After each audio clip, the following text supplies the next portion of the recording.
I just wanted to do a video on calving at 2 and particularly on transitioning from calving at 3 to calving at 2, or if you've got a bit of a mix and match situation.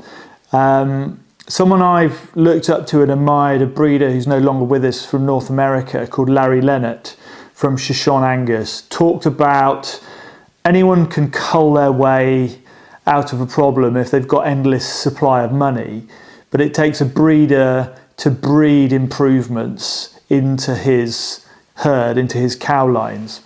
And I think when I first heard that, that sort of hit me in the chest. And certainly it was something that I had done, was just almost thoughtlessly, almost mechanically, just culled anything, I'll just cull it. If anything's wrong, then I'll just kill the animal. And I think it's fair to say that that was a very expensive approach to improvement.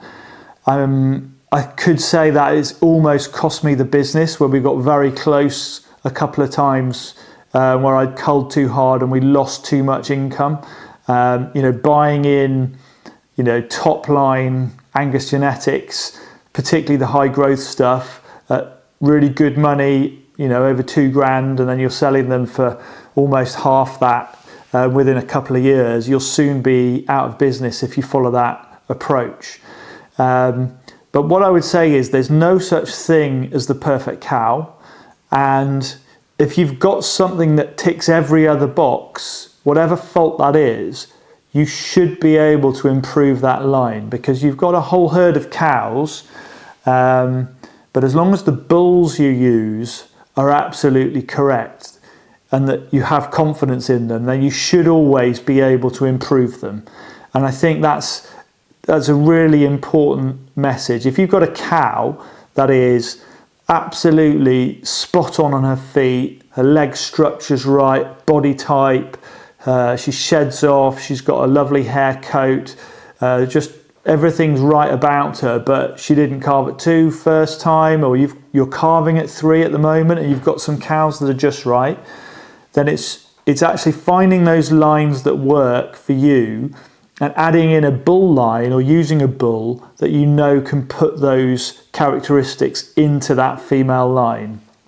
And so I think just hold that as a principle, because if you cull your way mechanically, it's kind of an easy, thoughtless way of doing things, really, and it doesn't really require any breeding skill. It kind of takes some of the human element out of it, which I think is important, and particularly for a lot of people who might be at the smaller scale. When I say smaller scale, I'm talking sort of below 300-400 cows. That's at a smaller scale, where if you could cull yourself out of a herd if you're not careful. So I think that's an important thing to consider. I think also to talk about the transition from calving at 3 to calving at 2. I think before you move towards trying to calve at 2, you have to have selected for fertility first. There's a lot of people who maybe haven't made that jump yet, and that's your first selection, is making sure that 95+% of your cows are in calf every year within a tight calving window, within sort of 42 days if you're calving at 3. And then you should make sure your heifers are probably above 90 to 95% as well, before you then put the additional pressure of moving forward to calving a whole year earlier in their lifetime. Once you've reached that level, what you'll probably find is that when you calve at 2, or you put those 15-month-old heifers to the bull for the first time, you'll end up dropping your calving percentage on the heifers. And you'll see them probably around 45 to 65%, I would say. That's where it'll be, somewhere like that. And you have to be okay with that, because you're finding out which lines can do it, and particularly which lines have got that early sexual maturity. And if you've got a good herd, you don't want to be getting rid of good cows straight away on the single trait selection. And that's a really important thing to consider. As you move forward with selection, you're going to find those heifers. Some of the heifers that got in calf at 2 and calved might then struggle at 3, but you'll find the ones that can keep going and get in calf every year. And that process will be a lot easier if you've already selected the herd that's calving at 3 to be really fertile before you apply this extra pressure. I just want to reiterate that. So if that hopefully helps people. The other thing is, we had a couple of years where we had 100% of our heifers in calf, calving at 2. And so I probably got a bit arrogant, a bit cocky, and thought that we worked it all out. I didn't, you know, and I put a whole load of extra pressure on those heifers. Usually we keep the heifers, they're May, June born, and we keep the calves on until March. We wean in March. But following that really good heifer pregnancy rate, we actually weaned at the end of November. So they had to do pretty much the whole winter on their own, outside, with just stockpiled forage and some hay. Put that extra pressure on them, and then we ended up with about, I think from memory, about 45% of the heifers in calf when I put the extra pressure on. Now, looking at that, that wasn't anything the heifers did. Those heifers are exactly the same genetics as the one from the previous year. It was the same bull, it was the same mothers. And so I knew that they could do it, but the reason they weren't in calf was what I'd done, not what they'd done. So I kept some of those, and it would be a lot easier marketing-wise if you didn't have to explain things and you just had these hard and fast rules that you could apply without thinking. And then you never have to explain anything. But I do think knowing that those cows and those heifers would have worked without my intervention, that's the reason I've kept them. And they've proved themselves over time to be regular breeders, just like I knew they would be if they hadn't had that extra pressure.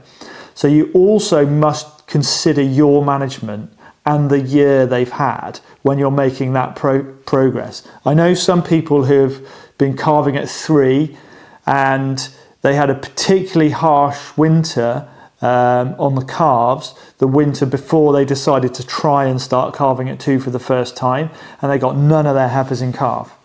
And you can look at that, but that just tells you that the year you have can have a big impact. And what I'll tend to find is that you should be in a position where probably, certainly we are now, where I think last year we had 97% of the cows. This year it's above 96%. It's pretty consistent, the cows' fertility rate.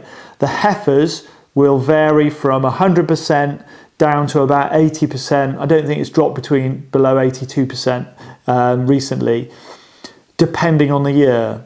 So last year I think we were about 90% on the heifers. This year's PDing, I think we're at 82% on the heifers, and that's because this summer was really dry. We were short of grass, and there wasn't really nice lush forage during the bulling period, which has quite a big impact, because if you don't have that rising plane of nutrition during the bulling period, or at least really good quality forage gaining body condition, then that's going to have an impact. And so although we drop down, I still think anything 80+% on your heifers is good enough, and it's certainly going to give you, we put all our heifers to the bull, so that's going to give you plenty of replacements and put lots of pressure on your cow herd. So if there are any that have dropped, then you know you've got something coming in that you know is going to perform. You've got plenty of females coming into the herd to put pressure on. The other thing I'd say is we have quite a lot of native Angus. Now, native Angus are rarer than the giant panda. Like there's not many of these females. I think there's about 200 or 300 females left in the world that go right back to the beginning of the Angus herd book. So these are precious genetics. So you're not just going to cut a cow's head off because she put a foot wrong. And particularly if she's got really good leg structure, foot structure, she's got a good udder, like body condition, body shape. If everything else is right, then you can use your genetics, your bull genetics, to improve that. And we've got a really good example. We've got a cow that's in our sale on Saturday. And I think on the flyer it says she first calved at 4. She did calve at 3, but her calf died. I can't remember why it died. But because we didn't register that calf, it doesn't go on the society database. But anyway, she calved at 3, and then she skipped another year but she's one of the rarest lines in the native Angus, and she might actually be, depending on who's bidding for her, she might be one of the most valuable cows because she's so rare and people want to protect those bloodlines. And so as a breeder, I think it'd be wrong of me to get rid of that cow line, just cut her head off because she's put a foot wrong. But I do have a daughter of hers that had, I think she reared twins the first year, got in calf the second year, first cycle, after raising twins the first year, got in calf first cycle the third year as well. And you know, she's holding loads of body condition just like her mother does, and she's clearly going to go on and breed right through and works in the system. And that's because we use a bull that we have full confidence in, and we've seen it in other females, that he really pushes fertility. So our foundation sire Kaiser, who when we had him collected, he was, I think the industry standard, like a good collection, was about 300 straws per collection. They collect them once a week. I'd not done it before, and the collection centre phoned me up after 3 weeks to tell me he was doing 1,100 straws per jump. Now we know the research, there's quite a lot of research on this that shows that fertile cows breed fertile bulls, and fertile bulls breed fertile cows. Like it's a positive relationship that feeds into itself. And so that shows by using him on that cow that's called Reba, and then her daughter Rebecca has gone on, and using his genetics through Reba, we've got a really fertile cow with amazing structure, and she's one of probably the most correct females we've got.